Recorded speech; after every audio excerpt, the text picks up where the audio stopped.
Let's go back to one of our big stories for this morning. The ANC in KwaZulu-Natal is expected to announce the new provincial premier. KZN Finance MEC Nomusa Dube-Ncube and ANC members of the provincial legislature, Bani and Mbali Frazer, are vying for that position. One of them will become KZN's first female premier. Zikalala resigned after losing the position of KZN ANC chairperson in recent elections. For more on these developments, we're joined by political analyst Mr. Xolani Dube. Mr. Dube, good morning and thank you very much for your time. Essentially, KZN is about to make history with that announcement of the first female premier. But before we take a look at the candidates, can we just perhaps take a look or dissect Sihle's resignation, particularly his address? At one point, and I'm paraphrasing, he said, in a revolution, one revolutionary should not become the subject of debate or controversy and distract the collective from the mission at hand. What did you make of that? Look, we have to understand that Sihle Zikalala has been the common denominator when it comes to the destruction of the ANC in the province. And in summary, if you live by the sword, you die by the sword. And so I don't think that was there anything else that you can expect to his downfall, because if you can look back how he has been operating in the province until he ascended to the highest position in the province, it was not a true reflection of someone who has been or who has been mentored and groomed within the ANC. He has been a person who has been backstabbing people, and so I don't think really that whatever that he is saying we can take it serious. It's just someone who has fallen on his sword, because this is how he has been operating in this province. Mm-hmm. Does this resignation perhaps also, though, suggest that they still battle with where the power lies in the whole two centers of power argument? Because we thought they had resolved that one and decided that power lies within the party, and then the party goes on to deploy somebody to head government.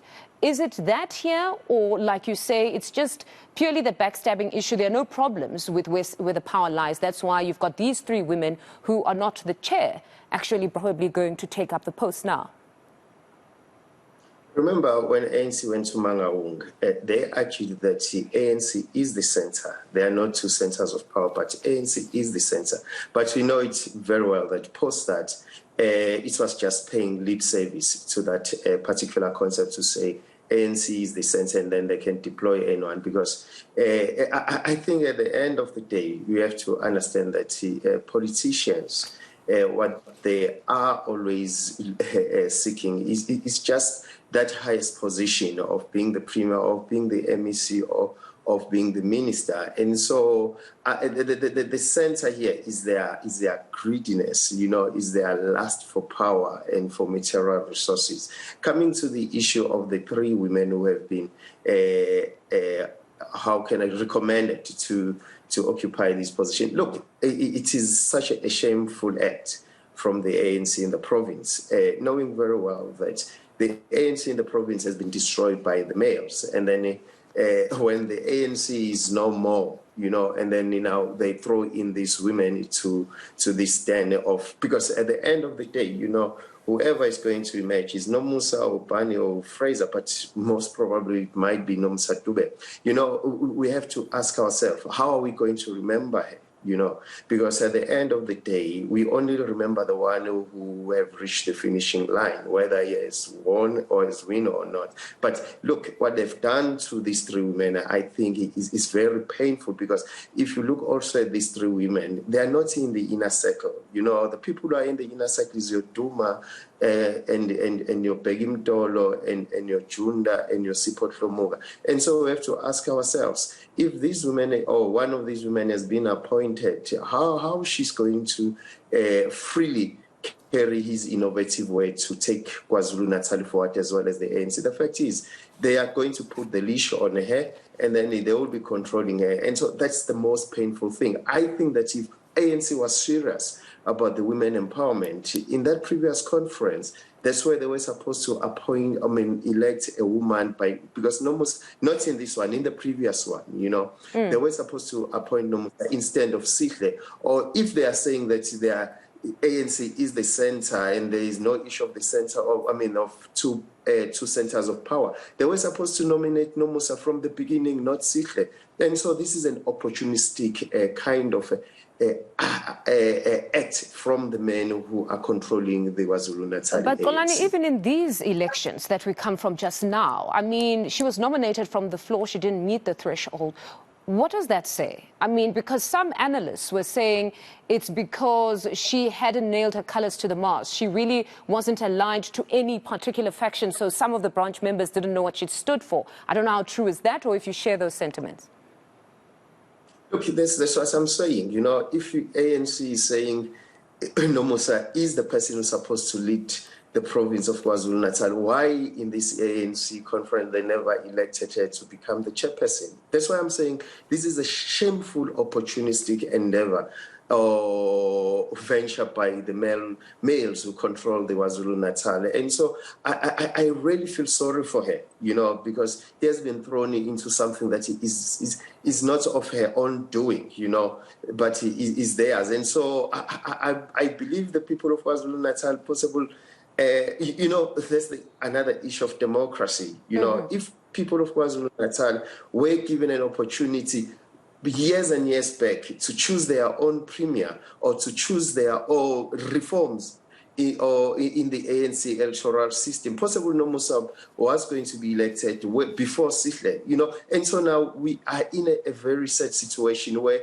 we have to say, yes, she's a woman, she's supposed to take over, but what she's taking? You know, she's taking something that is hollow, she's taking something that has been destroyed, and then at the end of the day, we as the people of KwaZulu-Natal, we are going to blame her to say, look, where we are is because of your leadership, because she's going to become the premier, and so no one else that we can blame except her. But as I'm saying, this is a very sad thing that they've done to these women that have been recommended to lead the province. But Xolani, any new person then would be coming to the challenges because they have had a flood. That was a natural disaster. They're still trying to recover from that. They're still trying to recover from the July unrest. So any individual clearly would have come into a lot of work that needs to be done.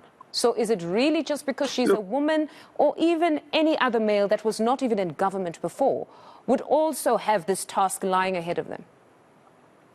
Look, when you talk about government, you talk about an institution, you know. You talk about an institution that got all the systems and structures to prevent, to deal with these disasters. You know, for the mere fact that these disasters caught us naked, it shows that we don't have a government that is ready to govern or a party that is ready to govern, you know, because any disaster, you know, if you govern a country, you must know that you have to expect such kind of unforeseen circumstances, you know. And so that's why I'm saying Sihle and these men who are appointing or who are recommending these women who are going to appoint Nomusa, they've destroyed all the systems and structures. There are no systems and structures. And so it's not easy for her to start to build these systems and structures in less than a year. But she's been a part of government. She could be equal to the task. She's been a part of government, a very key portfolio, heading finance. So clearly, I mean, she's even spoken to some of the flood victims. And she spoke, she was assertive, she held her own, and she really does go to the level and address people in a language of their own and really become transparent. Who's to say she's not equal to the task? Look, we're talking about an institution here, or not an individual. That's why I'm saying the whole ANC institution has destroyed the systems and structures. And so, hence I'm saying we cannot expect her as an individual to be the savior or to come with the salvation for the people of KwaZulu-Natal. The whole systems and structures have been destroyed by the whole organization, of which is the ANC. That is my main argument, because the more we earmark that she's the first woman, she's this woman, she's that woman, we are giving her the most unexpected kind of task, because we know it very well that she's not going to perform this task because she's inherited a burning house. And so she's got no enough water to do the fire extinguisher. The house is burning.